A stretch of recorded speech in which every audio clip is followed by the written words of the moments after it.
Did you ever take down Michael Chandler? No, for sure not. We did have a challenge. I shouldn't say this. I don't want to have like a fucking MMA rematch. So then I started having these challenge submission fights with all the wrestlers. So I did one time have a challenge super fight versus Mike Chandler, and I triangle choked him Oh shit. after school. So What's the most efficient path to victory against this particular opponent? He's dropping off for the choke here. We could see the finish. It's looking tight. Tight at Alpra. Hey guys, welcome to the Everyday Jiu-Jitsu Podcast. I'm your host, Matt Kwan. Everyday Jiu-Jitsu Podcast is everything you need to know about Jiu-Jitsu. Today, I have Mr. Jonathan Thomas with me today. Welcome to the show, Jonathan. hey, happy to be here. Cool. You're joining me all the way from beautiful Sweden. Yep, Gothenburg, Sweden, still based here. So it's we're just finishing up summer, which is like by far the best time of the year here because we have like the super long days until like 11 p.m. at night and stuff. And now we're about to go into the long, dark, brutal winter. Wonderful. I know it's a 9-hour time difference, so I really appreciate you giving me your time to be on the show. Thank you very much. No problem. How, by the way, I guess it snows pretty hard over there in the winter, right? Yeah, so actually where I'm at's on the West Coast, Gothenburg, so it doesn't get that cold and we don't get that much snow. Obviously, if you go up more north and more inland, you get a lot more of that. But where I'm at, I would say it's very similar to like UK weather, so it's a lot of really rainy. Hmm. Probably similar to us too. Get a couple of nice months Yeah, there I'd say it's maybe, and very then similar to Vancouver. Yeah. cool. What have you been working on these days in terms of like projects and things? Good question. So I kind of a lot of what I work on will kind of somewhat be based off of intuition of what's exciting in the moment or problems I'm dealing with in the gym or sometimes injuries. So recently it's been a lot of passing because I hurt my knee like what 4 or 5 months ago. I did like a small like meniscus or LCL like kind of small tear. So that kind of like matrix motion on the knee is really hard right now. I actually hurt it passing. I just turned my knee to the outside and it popped.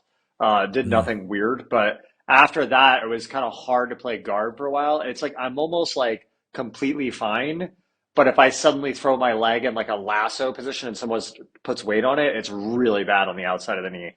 So it's still Mhm. getting better. So because of that, I've been doing a lot of passing.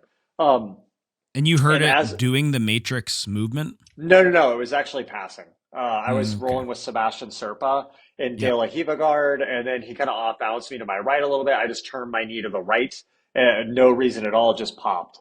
And then since then, I can pass pretty well now, no problems. But playing guard, if I lasso and someone puts Yep. weight on the leg, it's too much. So I've just been doing passing because of that. And then a lot of the passing I've been working on because I train with Espen so much. And I don't know if any of your audience saw that video I did with Espen on like foot gripping, but like Mhm. Espen grabs his own ankles and feet and like he's already really flexible. But Yeah, I love that for that, guard retention. yeah, it's insanely hard to pass against that. It makes so many normal passes not work at all. So a lot of my passing has been really defined around trying to like deprogram that style of defense. So that has led me to work a lot on like different Toriando variations that work against that, particularly north-south passing. Some of it very applicable gi and no gi, some very gi specific. And then also one of the big things I've been working a lot recently is like forcing the knee shield, which is a bit counterintuitive in the gi. Generally, when people are knee cutting, they're trying to get rid of the knee shield. But I have found one of the Mhm. most effective passing styles versus a flexible guard is getting into the knee shield. So I'm always actively trying to be in the knee shield. So yeah, I think I saw the video you put out just over a week ago about the knee cut, and I took it to the gym, and it was very, very useful for me. It's very different from how you would do a knee cut in a no-gi situation. Just maybe not the actual like movement of cutting the knee, but the finish. Because in no-gi, you kind of need some kind of an underhook or a chest to chest to be able to secure the pass. But in the gi, I notice you go in pretty postured up a lot of the time because you have that grip on the far collar. Yeah, yeah, for sure. I think like I mean, well, one concept I thought was interesting is after I kind of came up with this idea, just like tinkering in the gym, I started watching a bit of Nogi. I think a lot of people actually use that concept Nogi already. I'm not following the Nogi scene so much, so maybe people have already talked about it a lot, and it was just a blind spot for me.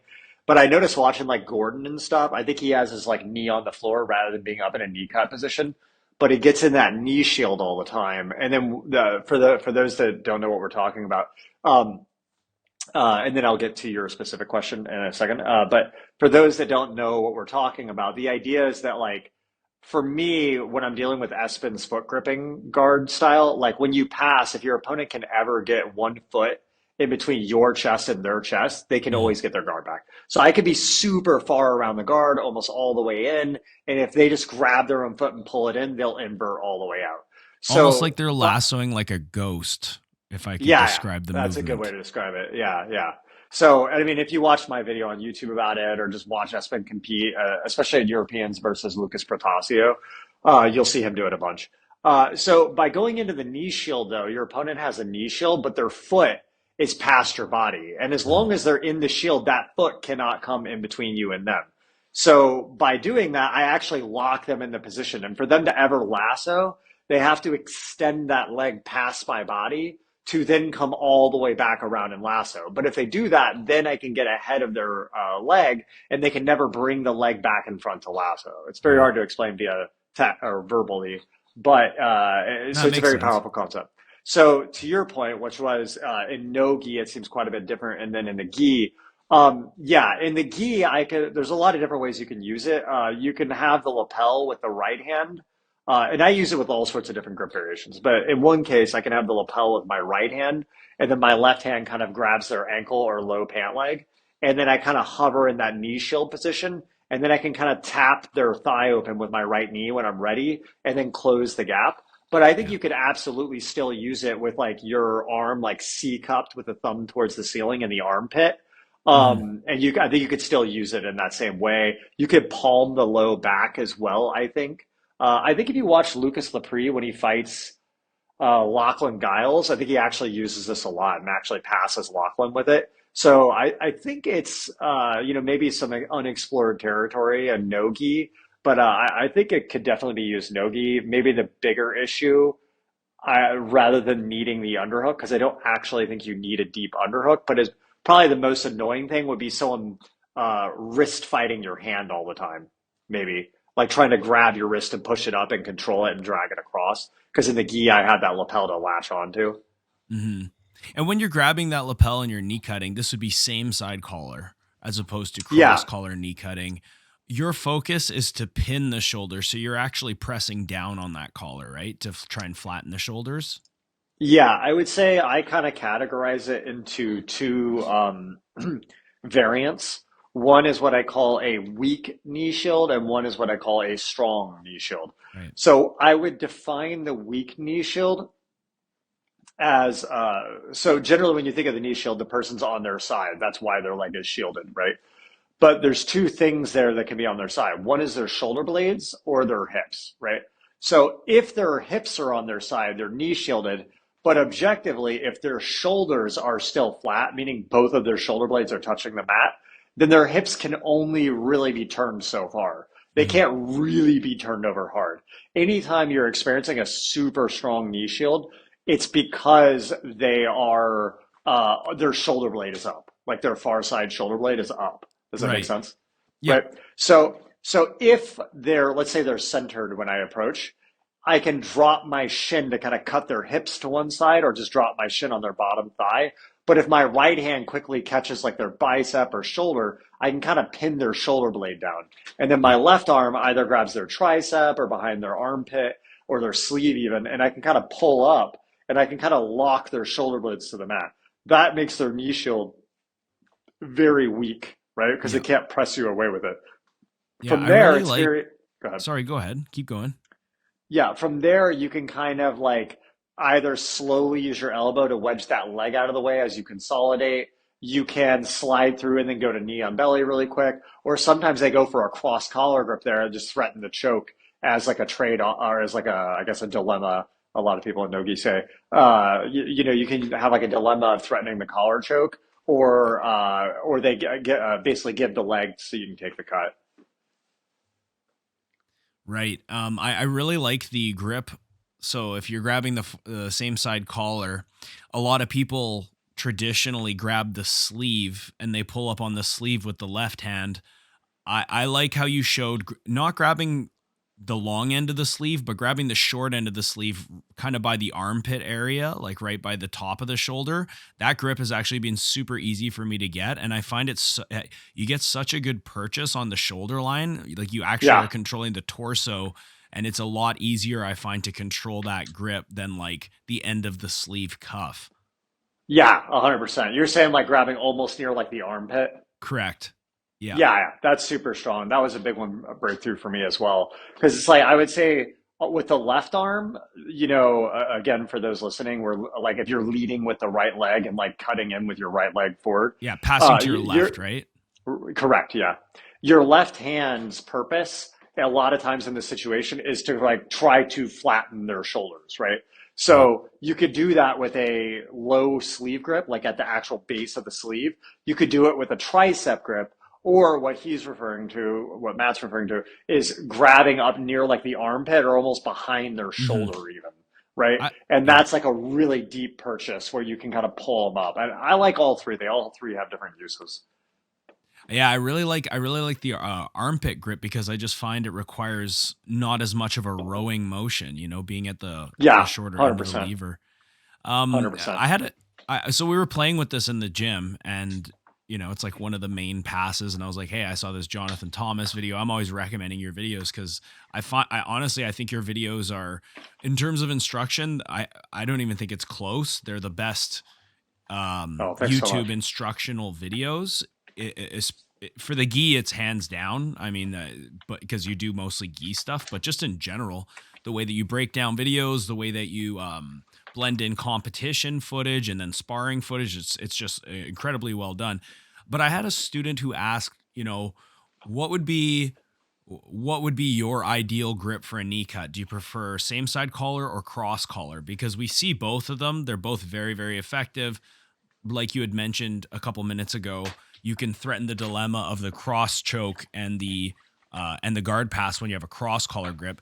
Do you have an ideal gripping um, scenario, like to finish the knee cut pass? If you could have your way, what would you pick? Same side or cross side? So this is going to be the answer that everyone hates, but there is no correct answer. It just Mhm. depends on the context. I think you have to think of it's so hard to define like what exactly is a knee cut, right? Because it's like to me the knee cut is my lower body, my bottom leg is cutting the hip to one side and my upper body is rotating their shoulders flat. So it all depends on where you're cutting from. So I would say, like I was saying before, like if I'm cutting the hips to one side and using my upper body in some way to rotate their upper body center or flat so both shoulder blades are connected. Because ultimately, when you finish the pass, you need both shoulder blades flush to the mat, right? If you pass and one shoulder is down and they're facing you, they're still kind of in like a wrestle up type thing. So we need to ultimately lock them. Now, depending on the grips that they have and depending on their body positioning, like what is the most useful grip to accomplish that will be very different. So for that reason, if you ever come into it with the mindset that these are my ideal grips, then you're always going to struggle because there's going to be certain responses they can do that make it impossible that whatever your ideal grip set is valid, right? Now, and there's a lot of different ways to get into a knee cut, right? Like I can get into a knee cut. Let's say there's no grips and you're on your back, dead center. I can approach in a way where it's like I'm funneling you to the knee cut position. So it's like Hmm. I'm setting the pace, but also I could set it up from De La Hiva, like Leandro, like a De La Hiva low cut. But like sometimes I like, do the blast underhook cut like Leandro does, right? But then sometimes I'll do like left hand on their lapel if I'm in like top of De La Hiva HQ. I could do left hand on the lapel, right hand on the far pant leg, and then like I pull their De La Hiva leg up and pull them in. And in this case, I have a left hand on their lapel and my right hand on their top leg. And then from there, I might switch to right hand cross collar, right? If they have a single leg grip, I might do an underhook. I might do a cross face with the left arm and pull up on their hip with my right arm. So, unfortunately, there is no ideal perfect grip, but Yeah. maybe the best way I could answer this is if you're looking for a cut that you can like funnel them to before grips so that it's like almost the way you would imagine like a double underpass where you're forcing them there. I would say lapel right hand, left hand controls the bottom leg, and you force the knee shield, like I show in that video. I think Yeah. that model you can effectively, as long as they don't have grips on you like in a tight guard already, you can funnel them to that position, and then they cannot easily get out. That's why that's such a powerful system, because the low cut is cool, but it's something you set up when you're in De La Hiva, and then they can do things that makes it not relevant, right? Whereas with that one, it doesn't matter if he plays worm guard, X guard, spider guard, whatever he likes to play. If I can force him into that position, he's trapped. He cannot go back to a lasso. He cannot go to De La Hiva guard. He can't go to anywhere. He's stuck there. So in that sense, I like the one I show in that video, which is I try to get them in the knee shield, and I get their lapel with my right hand, the same side lapel. My left hand, I control the bottom pant leg or low on the ankle, and I kind of stay in that like kind of hovering side position with the knee shield. And the thing is, Mhm. I think I didn't get to that before, but the strong knee shield, it's really important you get comfortable in that position. Because if you can get comfortable in the strong shield, a lot of people get stressed when they're in the knee shield. But once you understand that when they're in the knee shield, they can't lasso, they can't triangle, none of those attacks are there. So you start to find it as like a home base you can kind of relax in, right? Mhm. And that one I think is probably the best one you could understand, because if you get good at it, that whole system I showed in that video, you can funnel people to it. While there's a lot of other really cool setups I like to use, I think that's probably the best bedrock one. Can you? That was actually going to take me to my next question. Since we're talking knee cuts, how do you like to funnel to the knee cut position? Just as a general, like, do you have like a concept or a formula? Some things you're looking for to get there. I was originally gonna. I wanted to talk to you about like gripping and engagement battles, and in this case, I guess we're discussing gripping and engagement from the top position as a guard passer. Do you Yeah, have some insight as to how to funnel to the knee cut position? for sure. So first off, something really important to mention is that grip fighting and engagement for the top player is like 20x harder than for the bottom player. The bottom player's job is to entangle. So all the bottom player has to do is like get a sleeve, get a low lapel grip, get a collar, fall back, and then entangle you in some manner. And then as the top player, you have to become an expert on how to like unravel, especially in the gi, all these different annoying entanglements, right? So the bottom player, all they have to do is touch your sleeve and they can tie you up, right?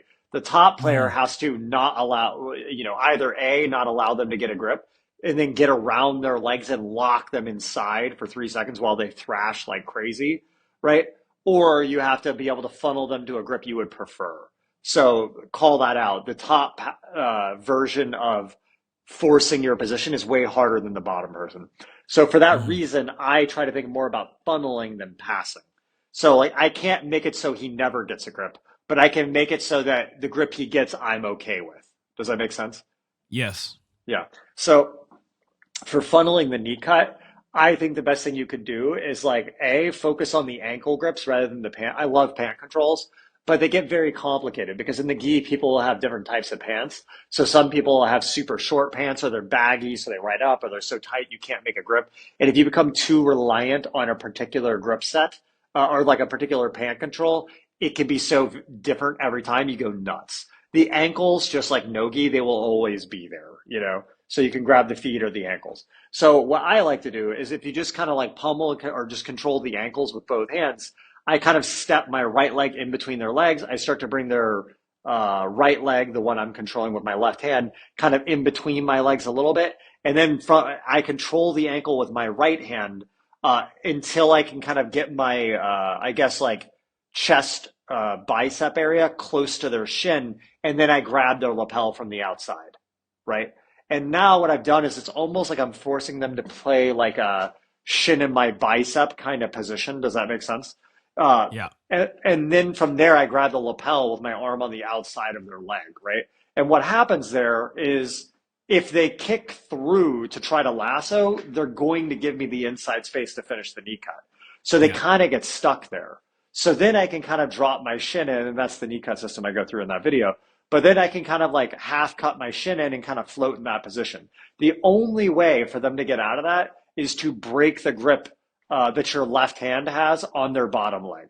That is the Right. only way out, right? So they To have to try to put break. it to try to put it back on your hip to make a recovery. Correct. Correct. They'll either, yeah, if it's gi, what they'll do is ideally, they would break that grip and then bring their leg out from in between your legs, Yeah. and then put it past your body or on your hip. And then now you're dealing with like a far side collar sleeve type situation.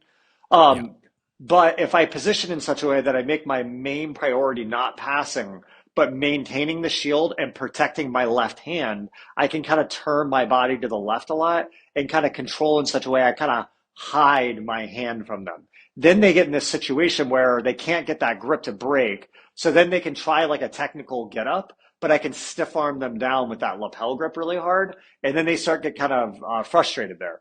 And Yeah. then I can either tap their knee open with my knee to go for a cut. I can sometimes I lift my leg up and shin slide to start going for a folder on the other side. Sometimes I can switch back up to their arm and force them to the weak knee shield, and I can kind of build from there. But that kind of camping position in between is a Right. really tough dead zone to get out of. Hmm.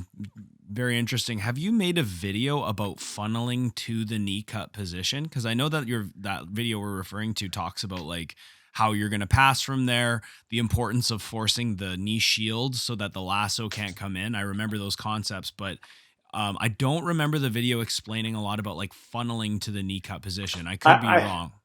I think towards the end, I included a small section about that, but certainly wasn't the premise of the whole video.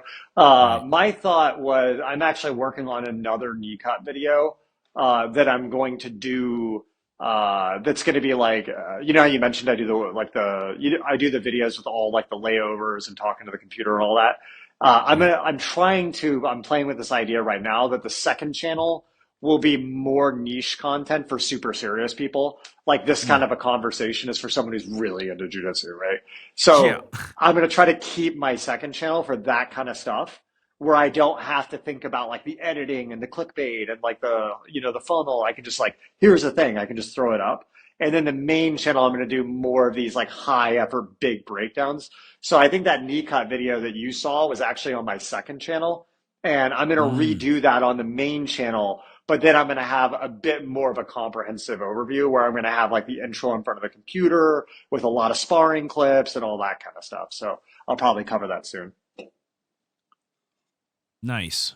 Okay. I have one more question about knee cutting Yep. before maybe we could discuss some guarded positions. Yep.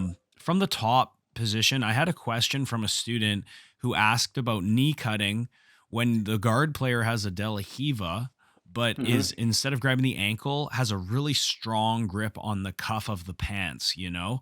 Yeah. Would when you see that that the person on the bottom has that grip, do you even go for knee cuts, or like would you resort to maybe like an underhook Leandro Low style knee cut? Would you break the grip before you knee cut? How do you approach a De La Hiva with that grip? Yeah, so it doesn't feel like this, but the pant grip is not an issue at all. Um, so the pant grip, it appears like an issue when you're cutting from De La Hiva because the angle of your cut and the way you're doing the pass is off. So Your it foot's on the will, wrong hamstring, your foot is on the right? wrong. Like wouldn't it be need to be a cross hand, like a step into like a reverse De La Hiva to go into a knee cut generally? And when they have that De La Hiva Uh, pant grip, isn't your foot on the other side? yeah, exactly. You're on the opposite side. So it's going to function. I guess the thing is like, let's say someone was learning to cut and the person didn't have your ankle or pant leg. Okay. Yeah. In that case, you're used to kind of coming in on the other side in some sense, especially with the kind of knee shield model we just talked about. If you're cutting from De La Hiva, your foot is pulled in on the other side, right? Mm, So right. that version is going to feel very different. I think actually the ankle grip is harder to deal with than a pant grip. But the reason that usually feels the reason the person feels like the pant grip is the problem is because the trajectory of their leg and how they're doing the cut is off, and it feels like the pant grip is the problem, but it's not. It's like the hip and knee cut angle. So it's hard to explain verbally, but I'll do my best. And it also heavily depends on how your opponent is positioned and stuff. But generally, I would trap the leg. I would cup the knee with my left hand to kind of open their knee and press it through. And one big detail is when you do this cut, you need to lift your right leg in the air before you shoot your knee. You Yeah. cannot cut directly from the foot position you have. So it's Have almost like like a up and over type position. yeah, it's like it would be like if I'm like kind of standing like kind of wide legged, like straddled, and I cup their knee, the trapped leg, and I'm going to open. I start opening it, and then before I go, it's like I lift my right knee up to my chest, and then I cut. Right? It's maybe Yeah. that, maybe not that pronounced, but I'm not just going straight with my right foot on the floor and dropping my knee. I'm actually elevating my knee up, right? Yeah. Up and then shoot, right? So I think it is a tricky cut to learn. One thing that can help is trying to force yourself into the knee shield again. So I can kind of lift my foot up and then shoot my knee kind of up the center more and try to Yeah. land in the knee shield and catch an underhook, right? But what I would tell you, again, it's very hard to explain it verbally. It's a very, very particular pass. I have a video on it, like how to do the low cut, although I kind of evolve on that over time, so I probably need to do a new one. But what I would say is that just realize that it is absolutely possible to do it with the pant leg. If you can't do it when they have the pant leg, the issue's not the pant leg. It's like your hit angle. It's your strike angle, right? So there's an answer in there. You need to stick with it to find it. Now, it's possible they could do some leg positionings where, like, if let's say you trap the non-De La Riva leg and you want to go for the low cut, but they're super knee shielded to your right side with the trapped leg. No, when I say knee shield here, it's not a normal knee shield, like not the knee shield like we've been talking about the whole time, but maybe I should use a different term. It's like the leg that you have trapped in between in HQ is like shielded towards your right knee. It's like they're trying Yeah. to turn their hip the wrong way for the cut. That sometimes you need a folder pass against. But a lot Yeah. of times you can open the knee back up to the center and then shoot your leg up the middle. Yeah, I was gonna ask you about like the folder pass dilemma because that's such a classic combination when people are going for knee cuts, right? They're threatening Yeah, one sort of feeds into the other. yeah, Um, yeah.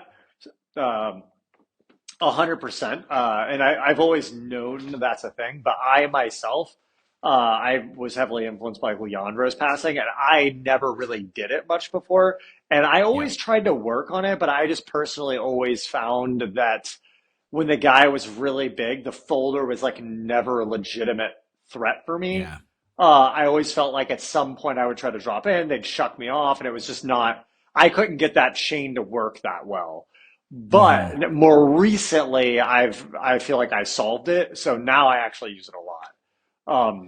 But for me, with the fold, when I do the folder in that system, I usually trap the non-De La Riva leg, and then I do my left hand on their lapel, and my right hand controls the De La Riva leg. yeah, From there, I'm looking to balance my left hand on their chest for balance. I lift my right leg up, and I actually pull their De La Riva leg up, and I rip them into the knee shield. I actually cover this a little bit at the end of that knee cut video we're talking about on my second channel. You should probably put a link to that video in this thing for sure because we reference it for like a sure, million times. yeah, Yeah. But if they stay in that kind of like trapped leg shielding towards my right leg situation, what I do is I slowly start setting my kind of like my ribs on top of their thigh. And I do the same thing. I cover this a bit in that video. I do the same thing when I'm like doing a knee cut and they knee shield really hard. Sometimes I shin slide over it. But once I get the folder, it's weird, but I don't put so much weight down. And in a weird way, it's heavier when you don't put your weight down than it is when you put your weight down. And that sounds counterintuitive, but hear me out. What happens is if I don't know if most people know what a folder pass is, but it's like imagine you're like in De La Riva HQ, and then you go. Okay, so I'm right leg leading. I trap the leg in between my legs. It's their right leg in between my legs, And then I start like kind of shin sliding to the right and dropping my chest weight Yeah. on top of their thigh, right? Like a That one. smash. Correct. What I have found being a lighter person to effectively do that pass is if I drop all my weight hard on top of their thigh, I get so low that it's like what happens is they can press me down in a way, and then their top knee will slide out and then Yeah. angle back upwards, and I can no longer keep my weight on it.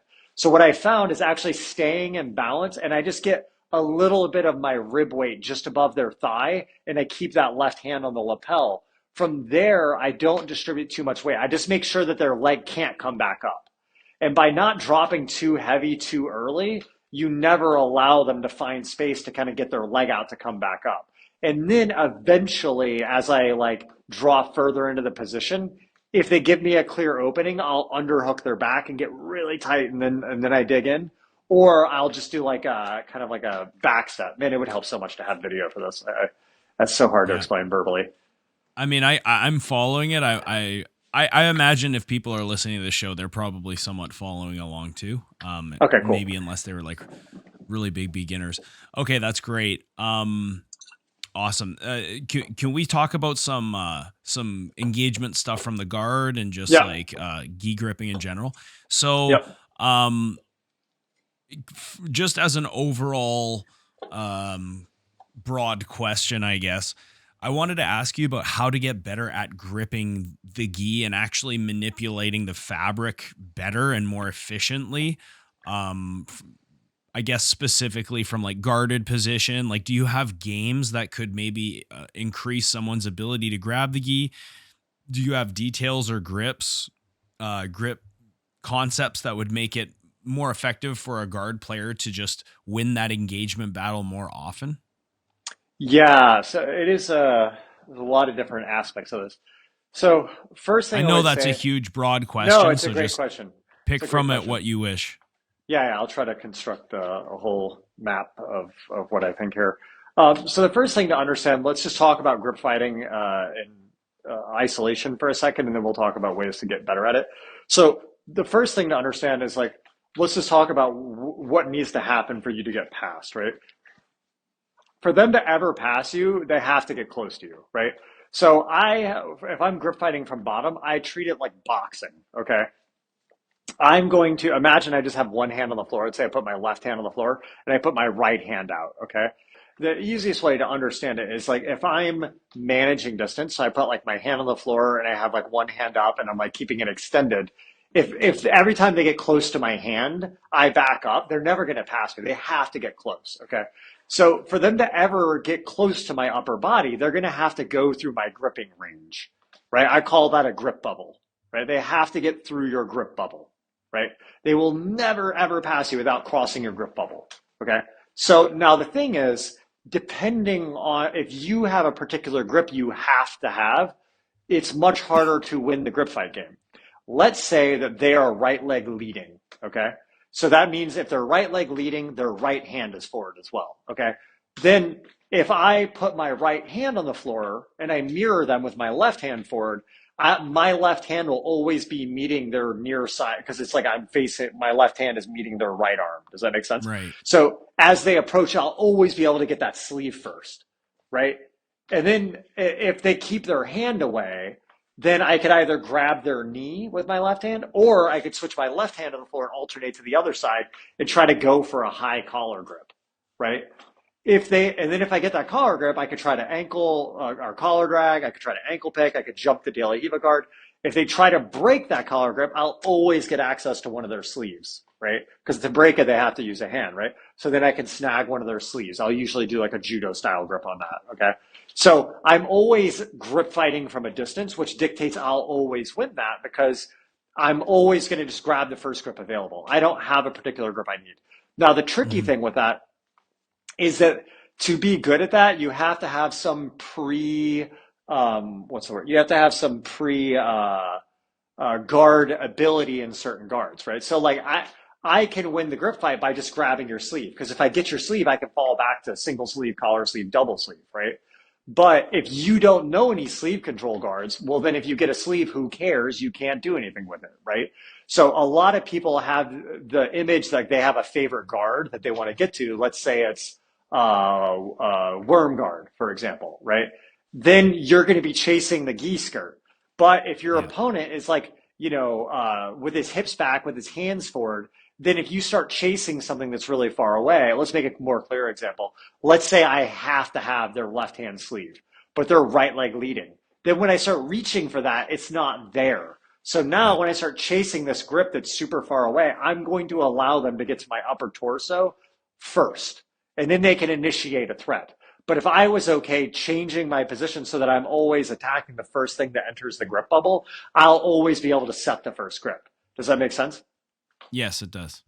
Right? But that's predicated on you being comfortable with a lot of different first grip entanglements.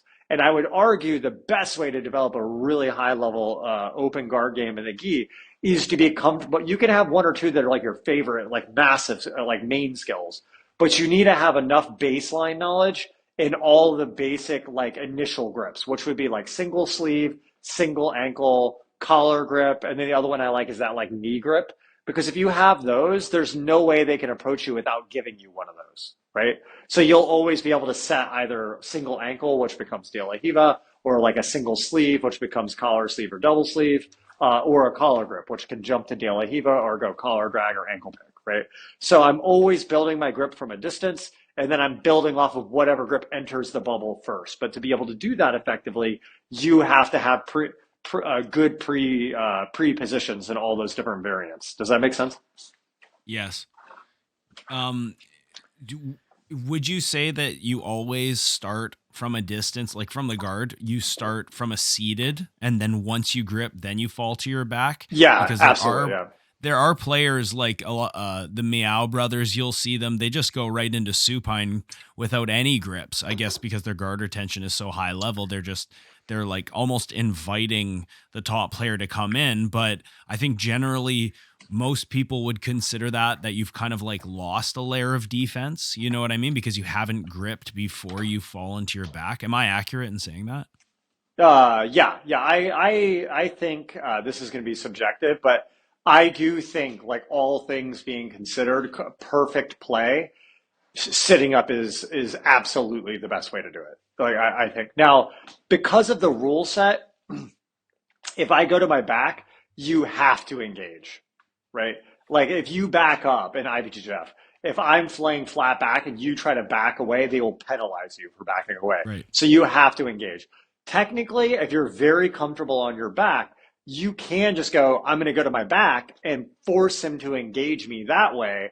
And then now I can make my first grip as he approaches that way. And then I can kind of try to fight off his hands or his ankle or whatever. I do think that it's good for people. You need to get good at both of those skills. Grip fighting off of your back, even if you don't go there by choice, sometimes you're going to end up there. And if the guy's hovering over top of you, you can't set up. So he's too much, he's too close. So you need to be good at both of those skill sets. But in my opinion, perfect play is if he gave you enough space, always sit up and grip fight from sitting up, because you can just entangle much easier and much more proactively. And when they back up, you can chase them and keep the pressure. So I think you should always do that, but you absolutely at a very, very high level, if you like Espen is very comfortable on his back, just grabbing his own ankles and stuff, you can absolutely grip fight from there. But I think if the better and better and better the top player gets, you're going to give him control over how the initial entanglement looks. And I think guys like Paulo and stuff were so technically superior over a lot of their opponents with their guard play. And that level of high level guard passing is so rare that they could do it. But I think objectively, they were so much above their peers in that time. I think they could afford that. But I think if both people play perfectly, I don't think that's valid. I think there's too many things the top player could do to funnel you into bad positions that would not be a good idea. Do you see validity in gamifying the engagement battle, like with mini games? And if so, could you make some suggestions? Because I have my own ideas, just based on like what I've learned from watching your videos and whatever. But like, do you think that could enhance a guard player's ability to get those grips?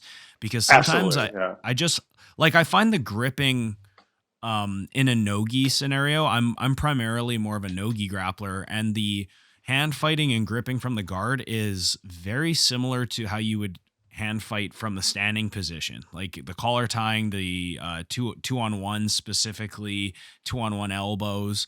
And generally in nogi, I'd say, a lot of people, I'm not going to say everyone, because there is guys that play outside guards, but the majority like to play inside guards. I think this is just the influence of like the Danaher and Gordon squad.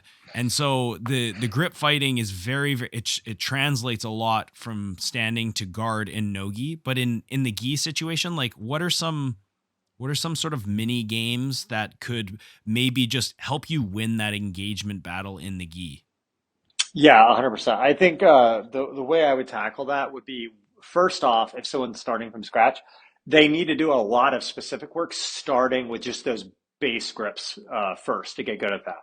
So I would say the first thing you want to get good at is start with just a single sleeve control, and that's all. You start with just a sleeve, and you're on your back, and then you have to try to engage and connect from there. And then single sleeve will usually turn into double sleeve if I connect with the second hand, or collar sleeve if I connect with the collar, or cross sleeve potentially if you want to switch it to the right hand and then you can go cross sleeve.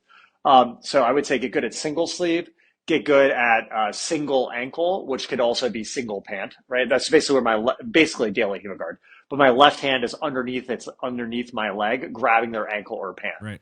That's very common. When I'm on my back and they're trying to pass, they're going to stand close. I can grab that ankle and attach, right?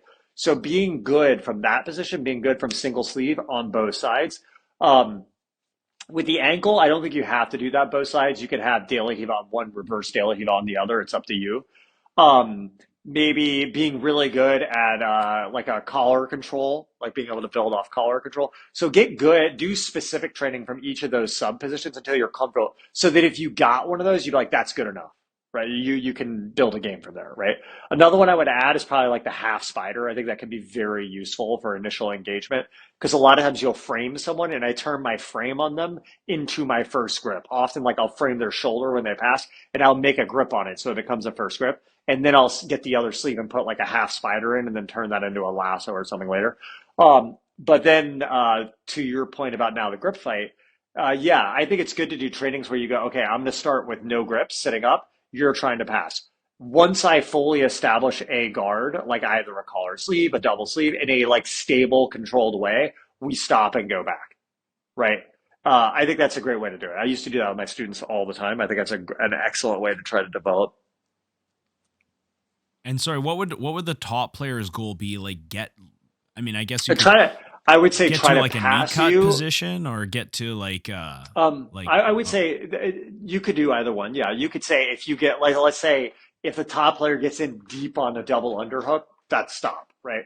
If he gets in deep on a knee cut, stop. You could go until pass. I mean, that would also force them to develop their retention, right? But I think both of those would be valid, right? So I think you could really develop either one of those. I think both of those would be good. I guess like, because the great thing about these games is you can develop whatever win conditions you want to, correct, focused on depending on what aspect you're trying to focus on. If we're just trying to go for the engagement battle, then maybe a good win condition for the top player would be like, okay, put the bottom player on their back without giving them any grips at all, and the bottom player has to try to establish grips before this happens, and then establish a solid leg position, and then just restart from there, or however you want to structure your game. There's a guy at my gym who's like, he's a beast. I know, like I'm not a big guy. I'm like 5'8", 175. Now I'm dieting because I'm trying to make weight for a couple tournaments coming up. Usually I walk around 180. This guy's like 225, 230, he's like 6'1", like he's like pretty jacked, right? And I find in the gi, it doesn't really scale that well when you go against someone who's much bigger, because they can amplify their strength using the gi, right? Like they can grip you, and then it's like, it's a lot harder to wiggle out of certain controls.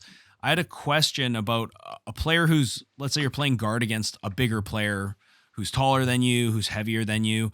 This guy passes, when he comes in, like he knows that if he stands in my De La Hiva, that he's going to give me the ability to do what I want. So he's got a really good game of being able to keep his hips back, and he's really good at disconnecting my legs from the guard while he controls my pants. And I wanted to ask you about, like, what kind of advice would you give to a guard player who's going against somebody who's bigger than him, who has that length advantage, and they're able to, like, disconnect the legs when someone's passing your guard and they disconnect your legs and you're kind of like floating around. What kind of things do you look for to get back to connections with your lower body? Yeah. So two things there. With someone like that, you're probably going to need to be playing upper body controls, i.e., like double sleeve variants. Which within double sleeve, there's like double sleeve leg pass body. There's like double sleeve de la Hiva. Well, that's kind of the same as leg pass body. There's like spider, right? There's deep lasso stuff. And then more recently, I've been doing double sleeve butterfly guard, which is really fun too. So there's a lot of variants with double sleeve, right? Then there's collar sleeve, and then half spider. Those would probably be the top three upper body control variants. If you're proficient in all three of those, then as someone who plays with their hips back will be very easy to entangle with that stuff and threaten them. And then that will either A, give you attack, or force them to put one of their legs forward to deal with the upper body threat. And then that will allow you to build off that, right? Um, Now, let's say that they're back, they have your pants, and then but they have a good control, so you don't feel like you can even initiate a double sleeve because somehow they already got a good control. I Hmm. would say in that case, that's where like the S-spin foot gripping stuff is really nice. So I say foot gripping, it's more like low calf gripping, but basically I would just pummel their grips with your heels as quick as possible. Because if you've watched that video, maybe put that video link in the description as well. If you loop your outside leg all the way around, you can use your hand for support. It's very easy to do because the small muscles in your hip and groin, they're really weak for looping.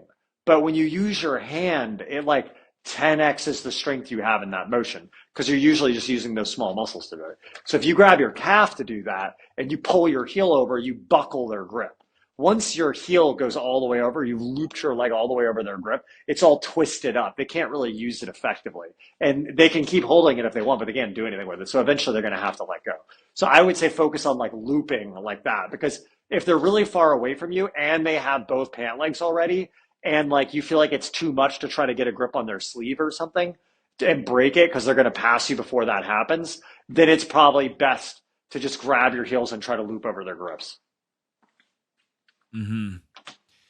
Would you say, this is just my observation? Like I said, there are guys who are kind of going against, I think, the what is the current meta, like Levi Jones, what we saw at CJI. This guy's guard, he's doing like all types of De La Hiva guards and outside guards, K guards. I know Lachlan talks a lot about how he finds outside guards superior to inside guards like Ashi and X guard. But in the gi, we generally tend to see outside guards more dominant, I would say, in competition, like De La Hivas and things like that. Would you agree with that? Yeah, yeah, I don't know. I mean, probably both. Yeah, I don't know if I've thought about it that much. I mean, single leg X is still super dominant. It's just that it's not as easy to get to, right? So if you get to Yes. single leg X, you can use it to obviously sweep, but you can also use it to go for the ankle lock, and you can use it to do like wader back takes. Like so when Mikey fought Bruno Malfacini, he took his back with like a wader back take from X guard, I think. I use that wader back take from X guard all the time. It's powerful for sweeps. So I think it can be. I think the underneath is super strong. I think the reason you see so much outside attacking systems in the gi is not as much because they're necessarily more powerful than the inside, but more that they are more accessible. Because to get like a Yes. single leg X position requires a lot more setup, especially in the gi. Yeah. So maybe that's partly why. But if you include butterfly in that, in the inside, right? I guess Wardzinski's shown that to be very effective recently because of the power it has with sweeping, but then also coming up into pass positions. So then I think I don't know. I think they both have their place. And like I said, I've been using double C butterfly a lot now, so that's kind of fun to mix it up. So I think they both probably have their place depending on how your opponent is approaching you. Mhm. And I think usually of course, it's people like to have specialties, so it's fine to have certain things that you specialize in, but you tend to benefit when you can be multi versatile. So I think probably even in Nogi, though I don't watch it that much, I know Levi has been using more outside stuff. Probably you'll find as the sport evolves that the best is some form of hybrid of inside and outside, I guess. Hmm. Um, okay, cool. So got a couple minutes left here. I just had just a couple other questions to ask you. I'm curious, what do you think right now? What's the strongest part of your game? Hmm. It's probably I would like to say my passing. I think I have so much intuitive ability in my guard just from years playing it, and I mix so many guards. Sometimes I take for granted how complicated it probably is on top to deal with. But I think my depth of knowledge in passing is pretty unique. So I feel like I'm pretty well rounded. I mean, I think my Toriando pass is pretty powerful at this point because I've had to train with Espen so much. My knee cut is very powerful at this point. I have so many different variations. With my open guard, I think my big power in open guard is I can mix so many guards now. A lot coming up. I played a lot of spider double sleeve stuff, but I really embraced the whole like playing all guards. And I think like with my guard game, I present a really difficult combination of like every guard. Like I'm interchanging like De La Hiva X, Bolo, Crab Ride, Matrix, single leg guard from like the training with Lepri for so long, like Spider Guard, Spider X, like Deep Lasso. I mix everything. So I think it's very hard for someone when they're trying to pass against me because a lot of times when you fight a certain player who has a specialty, you're like, okay, I got to deal with his De La Hiva. I got to deal with Spider. But a lot of times I'm shifting my guards so much that it's like I'm almost in no guard longer than like 4 or 5 seconds. So it's very hard to be like, okay, we're in a double sleeve now, right? I'll be in double sleeve and then shifting to a De La Hiva, then underhook De La Hiva, then a matrix, and then back to X guard, and then back to like far side lasso, and I'm intermixing a bunch. Hmm. But yeah, if I had to It's pass myself, I don't know. I don't know what would happen. it's interesting you say you're passing because I would have thought that you would have definitely said your bottom game or some aspect of your bottom game would be your strongest part of what you perceive to be the strongest part of your game. What about the weakest aspect of your game? Do you have stuff that you like really want to work on or areas that you've Yeah, I neglected? think probably I would say probably, obviously some takedown stuff. Though I started in judo. I'm a brown belt in judo and I wrestled in high school actually with Michael Chandler, oddly enough. Oh, Um, really? yeah, we went to high school together. Well, we don't really Uh, see you do takedown videos. yeah. Well, I don't do takedowns that much. It's just that I just find pulling guard I get injured so much too. I'm just like, I don't like, it's just not worth it to me. Like, I'm just like, Hmm. I'm 38, and at this point, I just get injured so randomly. I'm like, it's just getting into some wild scrap and then like blowing my knee out and losing 3 months is just not worth it. It feels so much safer to not do that. So, yeah, but so obviously takedowns I probably like to work on more. But I would say like maybe I would like to personally refine some of my like escapes, like definitely back escape is pretty not well organized. My mount escape is not well organized. So I think some of those foundational things I'd really like to work on. As far as holding mount and like side control, I really did a deep dive on that like sometime last year. And I feel like my mount and my side is pretty good, like foundationally. So I don't know. I think just cleaning up a lot of stuff that, like, honestly, that Nogi, I think, really incentivizes more because I feel like one of the negative things with the Gi, even though I only do Gi, one of the negative things with the Gi is I feel like it de-incentivizes certain core things that you can kind of intuitively know probably matter more, right? Like I understand that, like, being able to escape and finish a triangle choke, like with a lot of depth you know, is more important than knowing how to escape a half spider guard, right?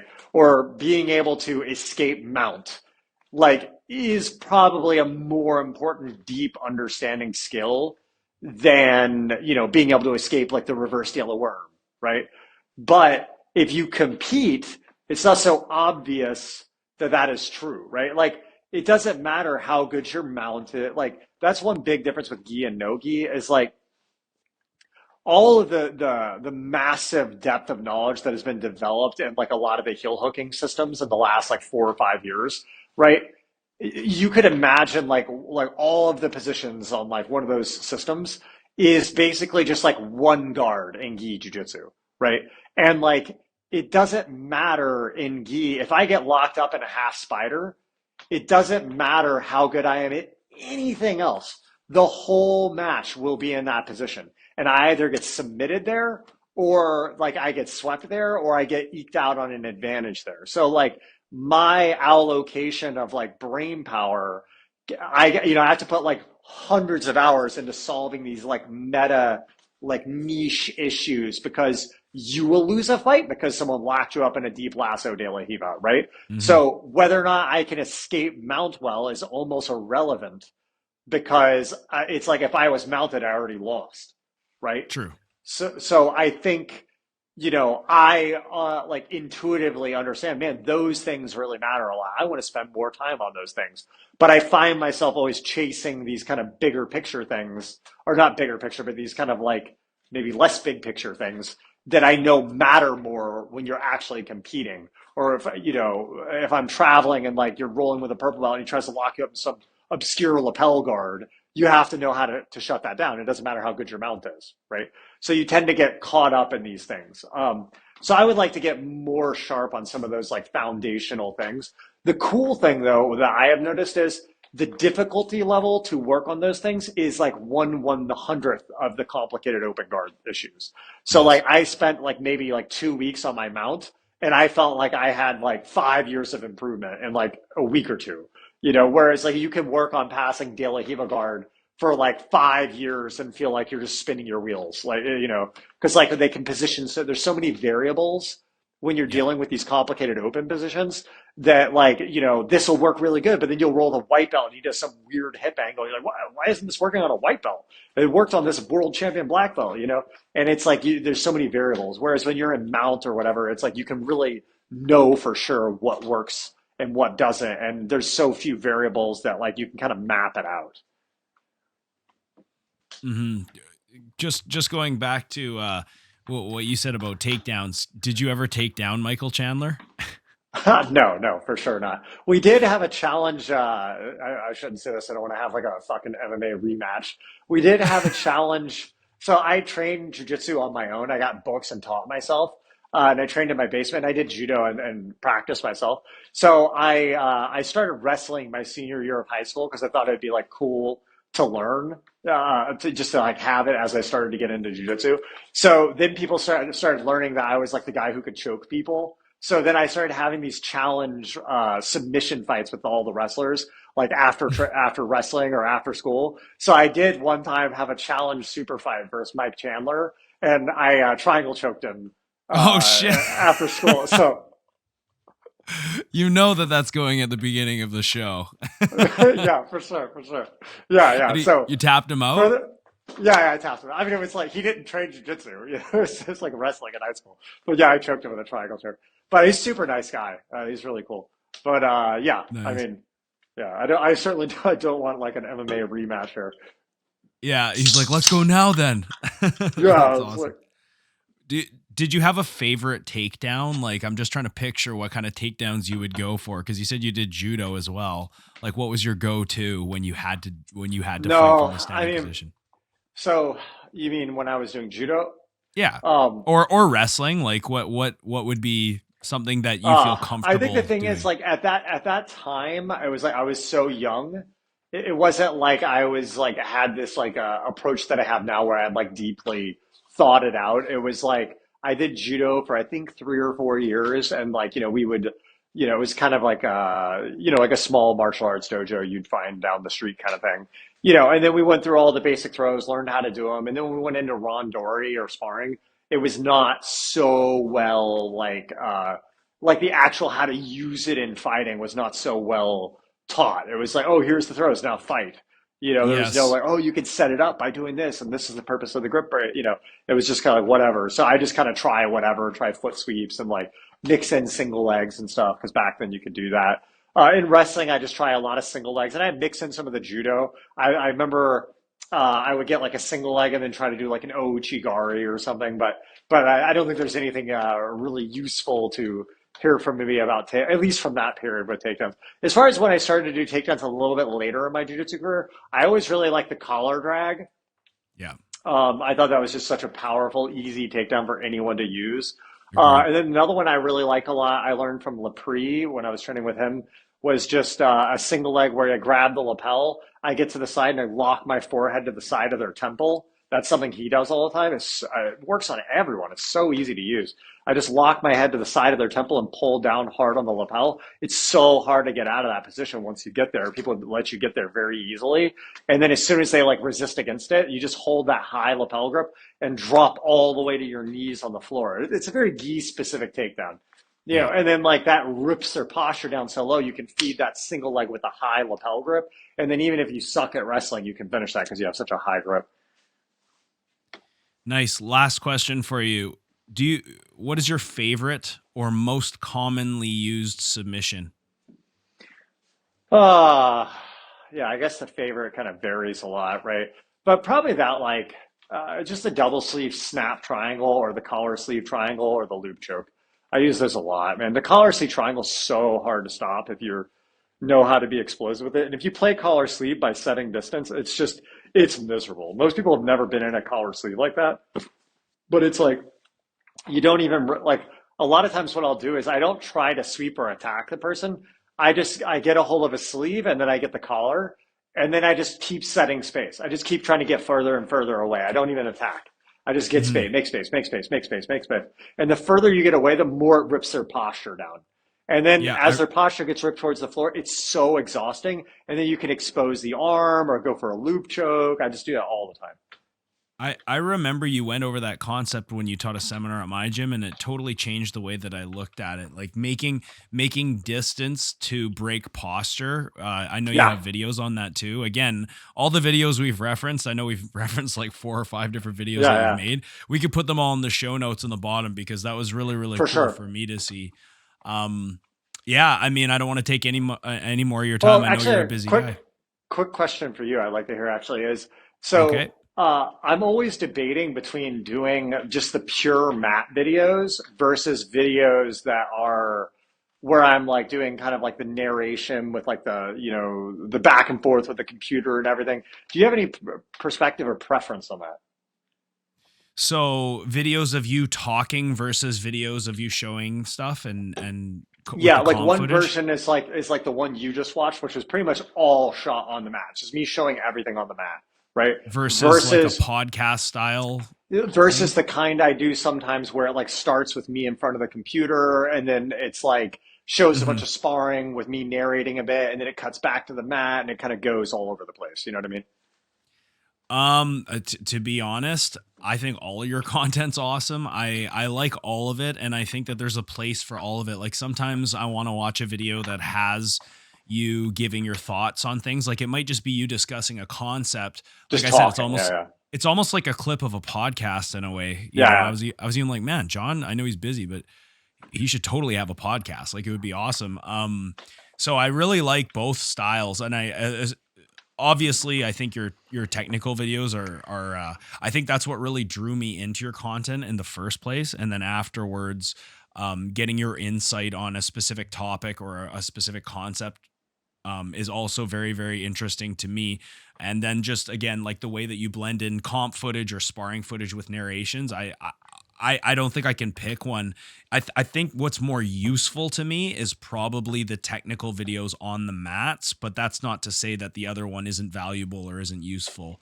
It's just yeah, that's I like both. I think they're both really fucking awesome, honestly, the way you do your videos. Okay, great, man. Thank you so much. Yeah, no worries. All right. Well, the floor is yours. Why don't you tell people where they can find you and what kind of products you're offering?